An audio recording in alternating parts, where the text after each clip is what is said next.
আসসালামু আলাইকুম রহমতুল্লাহি ওবরকাতুহু।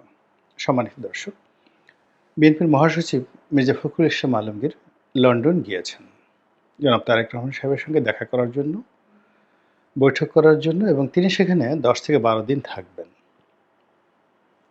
এবং দলীয় বিভিন্ন বিষয়াদি নিয়ে, রাজনীতি নিয়ে তিনি তার যে সুপ্রিম কমান্ডার বা সুপ্রিম নেতা, সর্বোচ্চ নেতা, তার মতামত পরামর্শ নিয়ে পরবর্তীতে তিনি বাংলাদেশে আসবেন, এইরকম খবর প্রায় সকল জাতীয় দৈনিক, তারপরে টেলিভিশনগুলো খুব গুরুত্ব সহকারে প্রচার করছে। এবং বাংলাদেশের যে এখন সাম্প্রতিক অবস্থা, এখানে সমস্যাগুলোর কথা আগে একবার চিন্তা করুন। প্রথম সমস্যা হলো যে বিএনপির সঙ্গে জামাতের যে সম্পর্ক, এই সম্পর্কটি এখন একেবারে তলানিতে, ক্ষেত্র বিশেষে শত্রুতার পর্যায়ে চলে গিয়েছে।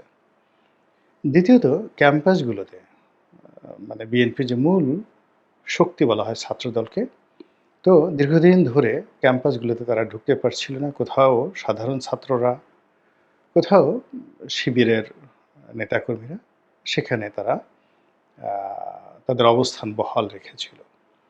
কিন্তু হাল আমলে দেখা গিয়েছে প্রায় সবগুলো শিক্ষা প্রতিষ্ঠানে ছাত্রদল তাদের কর্তৃত্ব প্রতিষ্ঠা করে ফেলেছে। এবং এই কর্তৃত্ব প্রতিষ্ঠা করার কারণে সমন্বয়ক যারা আছেন তাদের মধ্যে এক ধরনের হতাশা দেখা দিয়েছে, শিবিরের মধ্যে হতাশা দেখা দিয়েছে। এবং এই যে শিবির এবং সমন্বয়ক এবং নেপথ্যে ছাত্রলীগ আর ছাত্রদল, এটি নিয়ে শিক্ষাঙ্গনে যে কোনো সময়ে যে কোনো অপ্রীতিকর ঘটনা ঘটতে পারে, এরকম একটা আশঙ্কা রয়ে গেছে। এরপর যেটা দেখা যাচ্ছে সেটা হলো রাজপথের ছোট ছোট দলগুলো একেবারে অনুল্লেখ্য।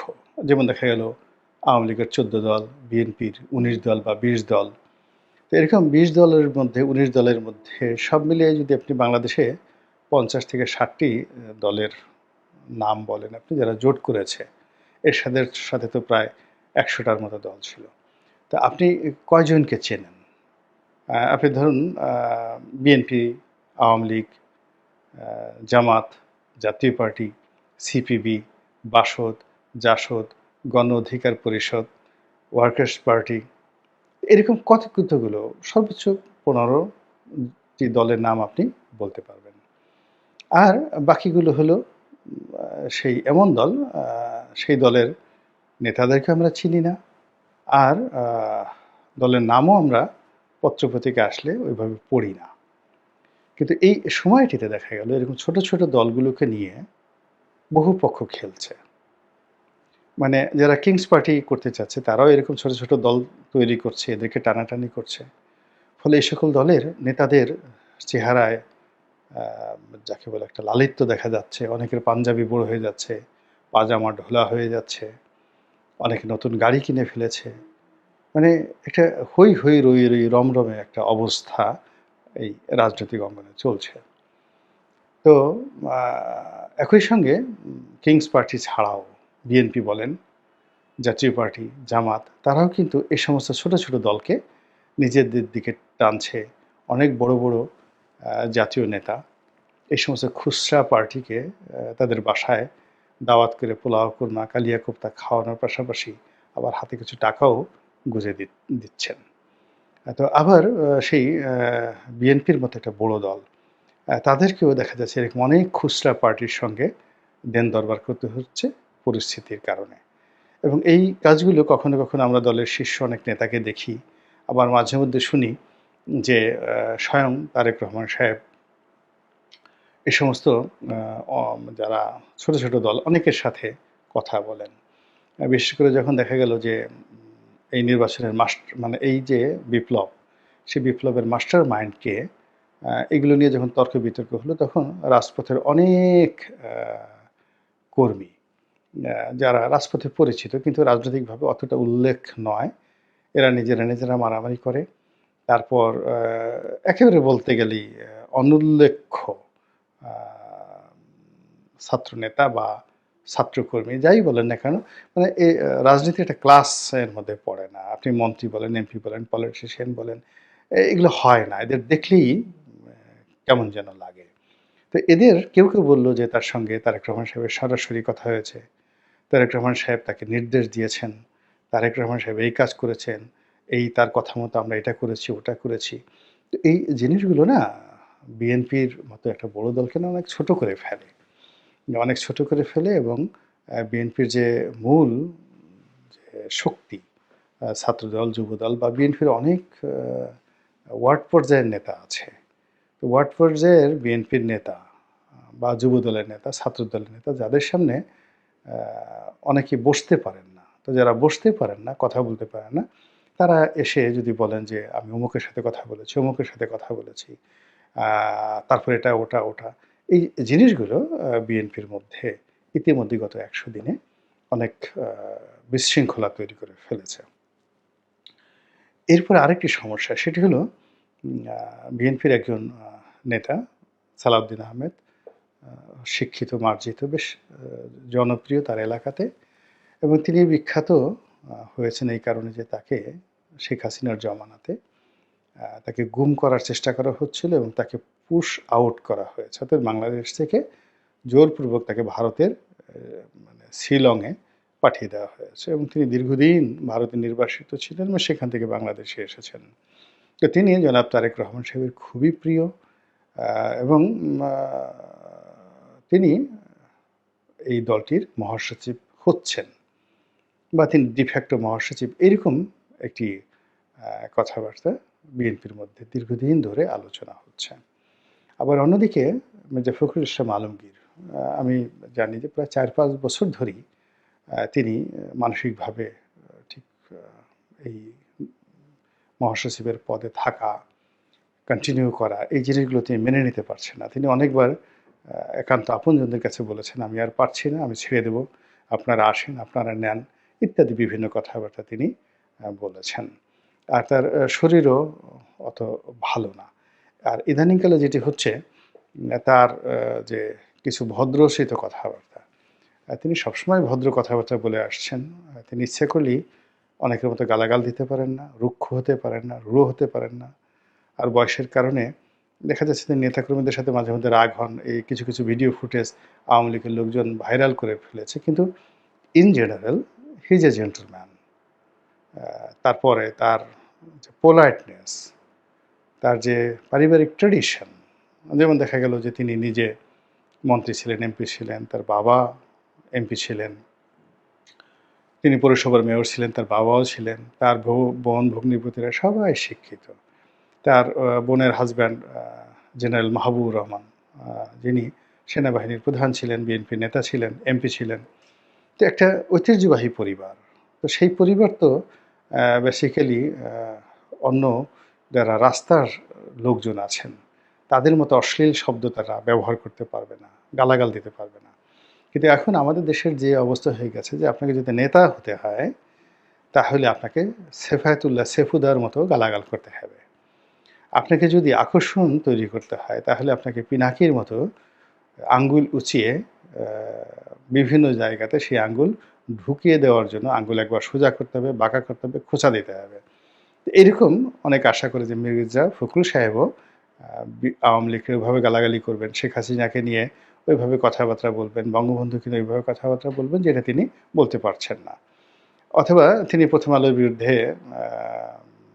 ইলিয়াসের ভাষায় কথা বলবেন, তো বলতে তিনি পারছেন না। না পারার কারণে এই আমাদের এই যে অভদ্র সমাজ, এই অভদ্র সমাজ, সেই অভদ্র সমাজের অভদ্র লোকগুলো এই ভদ্র লোকটিকে তাদের পর্যায়ে নামিয়ে আনার জন্য, তাকে হতোদ্যম করার জন্য, তার কাপড় চোপড় খুলে ফেলার জন্য, তাকে উলঙ্গ করে ফেলার জন্য যে আমাদের সাথে আসো, আমাদের মতো উন্মাদ হও, আমাদের মতো পাগল হও, আমাদের মতো অশ্লীল হও, আমাদের মতো অশ্রাব্য হও, আমাদের মতো অসৎ হও, আমাদের মতো অশিক্ষিত হও। তো এই আহ্বানে তাকে বাধ্য করার জন্য দিদারসে তার যেটাকে বলা ক্যারেক্টার অ্যাসাসিনেশন, যত রকম দুর্নাম আছে, বদনাম আছে, এই ভারতের দালাল, আওয়ামী লীগের দালাল, ডিজিএফআইয়ের দালাল, তারপরে শেষে এই লোকটি বিএনপির এই ক্ষতি করবে, ওই ক্ষতি করবে, ইত্যাদি ইত্যাদি বলে একেবারে তাকে হতোদ্যম করে, তিনি এমনি হতোদ্যম ছিলেন, আবার হতোদ্যম করে দেওয়া হয়েছে। এর মধ্যে অনেকে বলার চেষ্টা করছেন যে এই একটা সুসময় যাচ্ছে, বিএনপির একটা সম্মেলন হবে, এবং সেই সম্মেলনের মাধ্যমে একজন নতুন মহাসচিব আসবে অথবা মির্জা ফখরুল সাহেব সেখানে নতুন করে দায়িত্বপ্রাপ্ত হবেন সম্মেলনের মাধ্যমে, তার যে পদপদবিটা রেগুলারাইজ হবে। তো এরকম অসংখ্য অন্ততপক্ষে মোর দ্যান হান্ড্রেডস ইস্যু রয়েছে দলীয়, অভ্যন্তরীণ এবং আন্তর্জাতিক, যে বিষয়গুলো নিয়ে জনাব তারেক রহমান সাহেবের সঙ্গে তার বৈঠক হওয়ার কথা রয়েছে এবং এজন্য তিনি লন্ডনে গিয়েছেন। এবং তার এই লন্ডন যে গমন, এটি কেবল বিএনপির জন্য নয়, অন্যান্য যে রাজনৈতিক দল তাদের জন্য কিন্তু এটি একটা যাকে বলা হয় যুগ সন্ধিক্ষণ। অর্থাৎ তিনি সেখান থেকে কিভাবে নির্দেশিত হয়ে আসেন, সেখান থেকে তিনি কিভাবে পুরস্কৃত হয়ে আসেন এবং সেখান থেকে তিনি কিভাবে তিরস্কৃত হয়ে আসেন, এই জিনিসগুলোর উপরে আগামীর রাজনীতি নির্ভর করবে। তবে এখানে যেটি দেখলাম সেটা হলো মির্জা ফখরুল সাহেব বা জনাব তারেক রহমান সাহেব, তিনি তারা উভয়ই যে সাম্প্রতিক যে সমস্যাগুলো চলছে দেশের ভেতরে এবং দেশের বাইরে, বিশেষ করে আওয়ামী লীগকে রাজনীতিতে আবার ফেরানোর জন্য ভারতীয়রা যে চেষ্টা করে যাচ্ছে এবং আওয়ামী লীগের যে সকল দোসররা এখনও ঢাকা শহরে পালিয়ে আছে, বিভিন্ন এলাকা থেকে ঢাকাতে এসেছে, আবার অনেকে ঢাকা থেকে নিজের এলাকায় গিয়ে কেউ মিছিল করেছে এবং আমি শুনলাম যে পটুয়াখালীর মতো জায়গাতেও সেখানে আওয়ামী লীগ মিছিল করার সুযোগ পেয়েছে। এটি নিয়ে খুব তোলপাড় হচ্ছে। তারপরে প্রায় তারা ঝটিকা মিছিল করে। এরপরে বিভিন্নভাবে মানে যেখানেই কোনো রকম অনাসৃষ্টি হচ্ছে সেখানে আমরা আওয়ামী লীগকে দেখতে পাচ্ছি বা আওয়ামী লীগকে আমরা সেখানে টেনে আনছি। আবার আওয়ামী লীগের পিছনে ইসকনকে টেনে আনছি, হিন্দুদেরকে টেনে আনছি, ভারতকে টেনে আনছি। মানে ক্রমশ আওয়ামী লীগের দল আমরা নিজেরাই ভারী করে ফেলছি। তো এরকম একটি অবস্থাতে মির্জা ফখরুল সাহেব যে গেলেন ইংল্যান্ডে এবং তিনি যে যখন ফিরে আসবেন, ফিরে আসার পরে এই ১০ দিনে বাংলাদেশের রাজনীতি যে কোন পর্যায়ে পৌঁছে যায় এটা আমরা এখনো বলতে পারি না। এর কারণ হলো প্রতি ঘন্টায় ঘন্টায় নতুন নতুন ঘটনা ঘটছে। প্রায় প্রতিদিনই অদ্ভুত সব ঘটনা ঘটছে। প্রতিদিন আমাদের সকল সম্ভাবনাগুলো নষ্ট হয়ে যাচ্ছে। আপনি দেখুন গত ১ মাসে গত ১ মাসে কিংবা ধরুন গত ১০০ দিনে কার্যত আমাদের কারোরই কিন্তু লাভ হয়নি। আওয়ামী লীগের লাভ হয়নি, বিএনপির লাভ হয়নি, জামাতেরও লাভ হয়নি, ডক্টর মোহাম্মদ ইউনূসের লাভ হয়নি, সমন্বয়ক যারা আছে কারও লাভ হয়নি। বরং প্রতিটি মানুষ যার অবস্থান থেকে এমন একটা হুমকির মধ্যে পড়েছেন। আপনি দেখবেন যে শেখ হাসিনা কিন্তু পতনের আগে মাসখানেক আগের থেকে কথায় কথায় কাঁদতেন, অকারণে তার মধ্যে কান্না পেত। তিনি মুখ ভার করে থাকতেন এবং তিনি এলোমেলো কথাবার্তা বলতেন, খুবই এলোমেলো কথাবার্তা বলতেন। এই আমি পালাবো না, পালাবো কেন? ওয়াহিদুল কাদের বলতেন আমি মির্জা ফখরুল সাহেবের বাসায় গিয়ে পালিয়ে থাকবো, কি ফখরুল সাহেব আমাকে জায়গা দেবেন না? তো এই যে কথাগুলো দেখেন কিভাবে প্রকৃতি ঘটিয়ে ফেলে। তো আপনি এখন দেখবেন যে যারা এখন শাসন কার্য পরিচালনা করছেন তাদের অনেকেই এখন কাঁদছেন। কোনো একটা অনুষ্ঠানে গিয়ে সেটা মৃতের জানাজা হোক বা অন্য কাজ হোক, অনেক সময় কিন্তু তারা কাঁদেন না, কিন্তু তারা এখন ভেউ ভেউ করে কাঁদছেন। এই কান্না কিন্তু ভয় থেকে আসছে, প্রচণ্ড ভয় থেকে তাদের কান্না আসছে। এরপরে তাদের কথাবার্তার মধ্যে কোনো চৌম্বক শক্তি নেই, এলোমেলো কথাবার্তা। সকাল একটা বলছেন, বিকাল একটা বলছেন এবং কোনোটারই ধারাবাহিকতা বা কনসিস্টেন্সি নেই।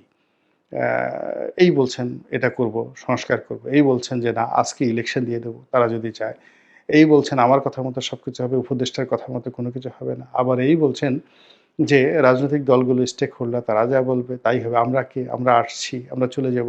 তো এই যে এলোমেলো কথাগুলো যে হচ্ছে, এর ফলে কি হচ্ছে যে প্রতিদিনই কিন্তু আমাদের দেশে পরিবেশ পরিস্থিতি জটিল থেকে জটিলতর হচ্ছে। তো তিনি ১০ দিনের জন্য গেছেন, ১০ দিন অনেক লম্বা সময়। আমাদের দেশে আপনি দেখেন শেখ হাসিনা ১০ মিনিট সময় পাননি পালিয়ে যাওয়ার জন্য। তো যেটা বলছিলাম যে এই সময়ের মধ্যে ১০ দিনে বাংলাদেশের অনেক কিছু ঘটতে পারে। আমাদের আমি এর আগেও একটা মানে আমার যে ভিডিওগুলোতে আমি কয়েকবার বলেছি যে অপরচুনিটি একটা নির্দিষ্ট সময়ের জন্য আসে এবং একটি নির্দিষ্ট সময় পর্যন্ত এটি বহাল থাকে। একটি স্টেশনে যেমন একটা ট্রেন আসে একটা নির্দিষ্ট সময়ের জন্য, আপনি যদি ট্রেন মিস করেন তাহলে পরবর্তী ট্রেনের জন্য আপনাকে অপেক্ষা করতে হবে। তো মহান আল্লাহ রাব্বুল আলামিন আমাদেরকে যে সুযোগটি দিয়েছিলেন আগস্ট মাসের ৫ তারিখে, যে নেয়ামতটি দিয়েছিলেন, যে বিপ্লব করার তাগদ দিয়েছিলেন, শক্তি দিয়েছিলেন, আমরা সেই নেয়ামতের কদর করতে পারিনি, সম্মান করতে পারিনি, মর্যাদা দিতে পারিনি।